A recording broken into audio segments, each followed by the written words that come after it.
Serial நடிகர் சதீஷ் அவர்களை நம்ம எல்லாருக்குமே தெரியும். பாக்கியலட்சுமி சீரியலில் நடித்தது மூலமாக நல்லா பிரபலமாக இருக்கார். இவர் சோஷியல் மீடியாஸில் ஓரளவுக்கு ஆக்டிவாக இருக்கக்கூடிய ஒரு பர்சன் தான். அப்பப்போ ஃபோட்டோ வீடியோஸ் எல்லாமே ஷேர் பண்ணிட்டு வருவார். அந்த வகையில் இவர் ரீசெண்டாக அவர் ஷேர் பண்ண ஒரு வீடியோ இப்போது பரவிட்டுருக்கு. அதில் அவர் வாழ்க்கையில் நடந்த விஷயங்கள், தாழ்வு மனப்பான்மை எல்லாம் எப்படி எதிர்கொண்டு வரது அப்படின்னு சொல்லி இளைஞர்களுக்கு உதவக்கூடிய வகையில் ஒரு வீடியோவை வெளியிட்டிருக்காரு. அந்த வீடியோவை இங்கே நம்ம ஃபுல்லாக பார்க்கலாம்.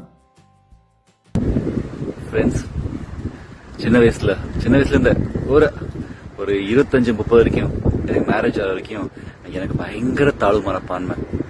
எல்லாத்துலேயுமே பயம்.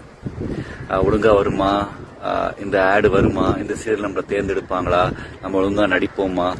அது எங்கள் அப்பா அம்மா இழந்து எங்கள் அத்தை வீட்டுக்கு வந்தேன். பெங்களூர் பிறந்து ஒரு 5 வயசுல இருக்குமே எங்கள் அத்தை வீட்டில் வந்து தான் வளர்ந்தேன். அவங்க 100 வருஷம் ஆரோக்கியமாக வாழணும். எங்கள் அத்தை எங்கள் பாட்டி இல்லைன்னா நான் இன்னைக்கு இல்லை. அதுக்கப்புறம் இப்போ என் பொண்டாட்டி. ஸோ அத்தை, பாட்டி, பொண்டாட்டி, தாய்க்கு பின் தாரம்னு சொல்லுவாங்க. என் பொண்டாட்டி தான் எனக்கு எல்லாமே, தாய் தாரம் எல்லாமே. நான் என்ன சொல்ல வரேன்னா, தாழ்வு மனப்பான்மை எல்லாம் வரும். ஆனால் அதை நேரடியாக மோதி அதை வெற்றி காண்றது தான் வாழ்க்கையின் ரகசியம். ஓகே, உங்களுக்கு ஏதாவது தாழ்வு மனப்பான் தான் அதை நீக்கிட்டு நான் ஆண்டவனோட குழந்தை, நான் நல்லா வருவேன்னு வாழுங்க. வாழ்த்துக்கள். வந்த வீடியோவில் நம்ம பார்த்துருப்போம் தாழ்வு மனப்பான்மையை எப்படி எதிர்கொள்ளணும் அப்படிங்கிறத பற்றி ஓப்பனாக பேசியிருந்தார். சீரியலில் நம்ம இவர் ஒரு நெகட்டிவ் ரோலில் பார்த்தாலும் நிஜ வாழ்க்கையில் பார்த்தீங்கன்னா ரொம்பவுமே மோட்டிவேஷ்னலாக பேசக்கூடிய ஒரு ஆள் தான் இவர்.